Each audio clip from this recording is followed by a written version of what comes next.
All right, good evening. Yeah. Take note that the Rensselaer County Industrial Development Agency will conduct a regular public meeting at 4 p.m. in the Rensselaer County Industrial Development Agency Conference Room at the Quackenbush Building, 333 Broadway, Portrait, New York, on Thursday, May 14th. 8 items on the agenda, including adjournment. Number 1, public comment period. Is anyone here for the public comment period?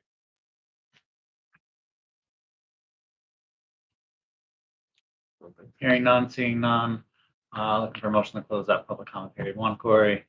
2, Matt. All in favor? Aye. Minutes of the previous meeting. Have no changes. Looking for a motion to approve those minutes. 1, Matt. 2, Corey. All in favor? Aye. Financial report for the month of April. All right. First report is the statement of financial position. As of April 30th, we had total assets of $8,340,900.51, with $2,542,302 of that in cash. We had total liabilities of $4,513,725, which left us with a fund balance of $3,827,175. The most significant change to statement of financial position is just the addition of the Rensselaer County Chamber lease to the accounts receivable and deferred inflows.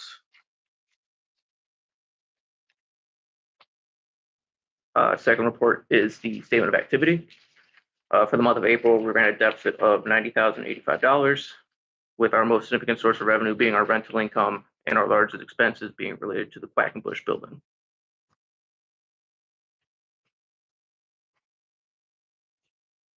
And lastly, we have the profit and loss for the Quackenbush building, which consists of all normal transactions.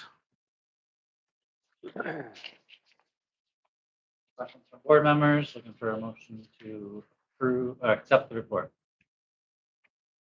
Motion to accept. 1, Matt. 2, Dave. All in favor? Aye. Resolution authorizing agency participation in Hudson Valley Community College Foundation networking event. I think we did this before. Golf tournament. Golf tournament. Everyone go with that? For a motion to approve. 1, Corey. 2, Dave. All in favor? Aye. Next is resolution authorizing participation in business networking. That's cool. Yep, good for kids. Everyone go with Good for Kids. I'll make a motion. Matt. 2, Corey. All in favor? Aye. And resolution authorizing refinancing 2001 Fifth Ave LLC project. Simple refinance. I can do a quick blurb on that if everyone wants. This relates to a deal that closed in 2021.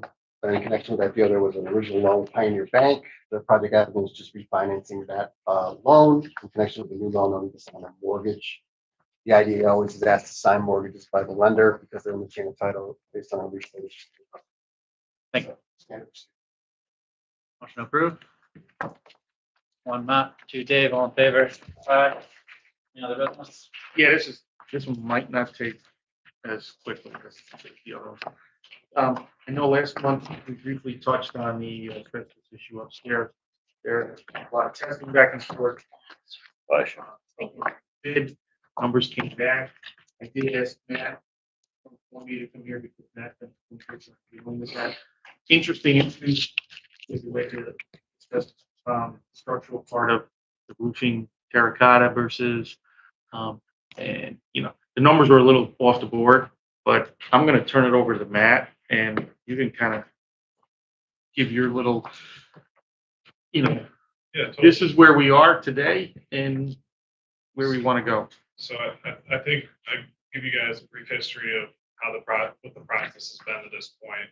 The demolition contractor came in. They started the demolition that was under the original scope and scale construction contract with BBL. They identified possible asbestos in the space. So at that point, it was full stop, bring in asbestos testing professionals, make sure the space is safe, identify if there was in fact asbestos within the space. We went through 4 rounds of sampling and testing with an asbestos certified lab to identify where the asbestos is in the space. Because initially, I'm not a professional when it comes to asbestos, but New York State's going to make you, abate everything on the entire floor unless you can prove definitively that there is an area where from here over, there's asbestos in the space, from here over, it's been abated. And that requires a variance from the New York State Department of Labor. So we went through 4 rounds of testing, went out to bid with Martin Environmental. Your last board meeting, Bob communicated that you guys would like us to seek multiple bids from qualified contractors. We reached out to Greenbrier Construction Services as well as Martin Environmental. We completed the testing. We submitted the asbestos report to both subcontractors for pricing. We received Martin Environmental's numbers about a week ago. Received Greenbrier's yesterday. I have a document. I have some hard copies. It was completed as I walked out of the office. Bob, if you want, you guys can pass them around. Look at them. What's proposed is an allowance, open book work, because asbestos, there's a level of until you're actually within the abatement process, you can do as much as you can to actually, do the testing, identify everything up front. But once you're actually completing the abatement, there might be unforeseen conditions. So it proposes an allowance. Whatever BBL spends is what the IDA would incur. The allowance proposed, as you can see at the top of the page, that 275 is absolute worst case scenario. That's carrying the higher of the 2 abatement numbers, which is Martin Environmental. Greenbrier Construction Services came in about $120,000 less than Martin Environmental. So 275 minus 120 theoretically could be 150-ish. If that number is a true number for the full abatement process. When we look at the unit price between both contractors, they're very similar. So to have such a discrepancy between the numbers, in the next 5 days or so, we're trying to set up a meeting with Greenbrier to actually de-scope their proposal to verify that we're comparing apples to apples. But we weren't able to get to that before this meeting because we received a proposal yesterday. So what you guys are looking at is where we are today, a breakdown of the allowances that we would propose under a change order and how they would be spent.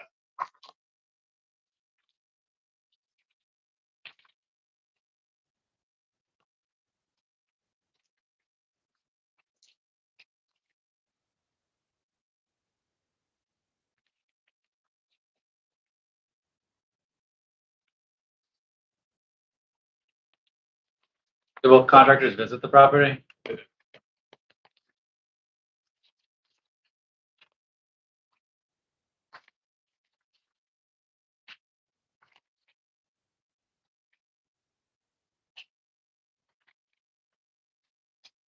Obviously, both the proposals from Greenbrier and Martin are both the asbestos contractors.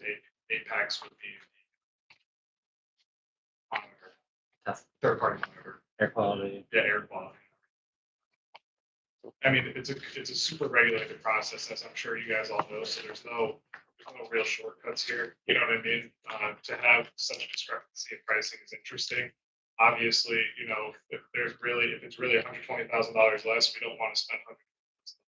But we just haven't been able to complete that legwork to understand the scopes, like what could possibly be driving such a price difference. The reason why I asked Matt to come today, almost last minute, getting a second response. We're already delayed because of this, delivering the fourth floor for RPI. I'm trying to avoid any more delays, especially on our end because of this. So the RPI folks have been very anxious. They, as of last night, they just hired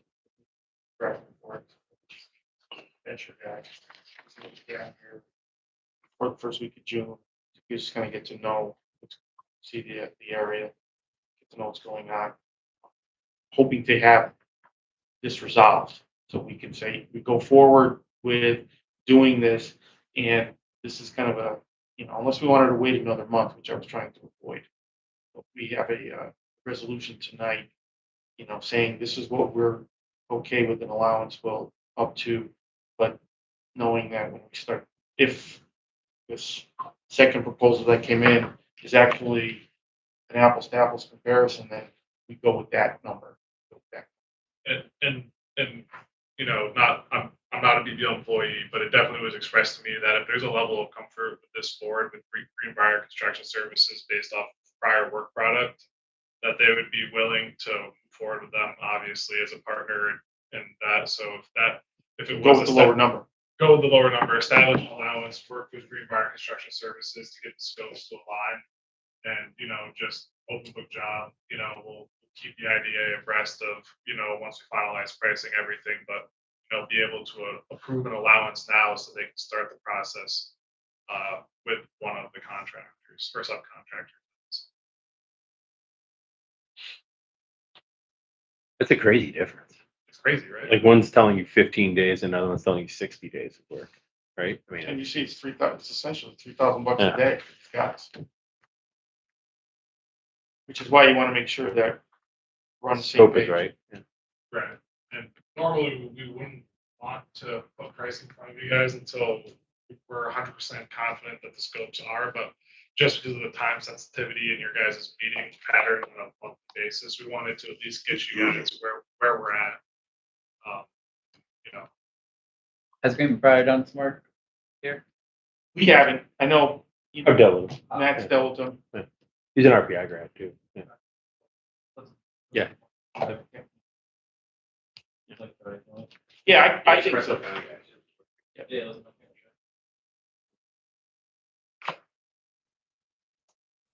So I think if we want, we could say we could do the proposal up to 120 less than this number. Yeah. And if it needs to, we come back, but I think between now and the next meeting, we'll know if Greenbrier is gonna be able to do the same work. my this is just me, you guys have to do what you are comfortable with. My ask would be, don't take the full 120. I would say if you guys were comfortable at 175, it's open book. Anything that's not spent isn't gonna be given to the contractor. It's not a lump sum price. So 175 would allow us to go, and if Greenbrier does come in a little bit higher, once we're able to go through the scope of them, we wouldn't have to come back to this board to ask for a bump in the allowance. Go with that. Go with that. Yeah. Make a motion. Make a motion. Corey? Good. Sure. Do Matt, all in favor? Aye. Any other business? Motion to close? Dave, 1, 2, Matt, all in favor?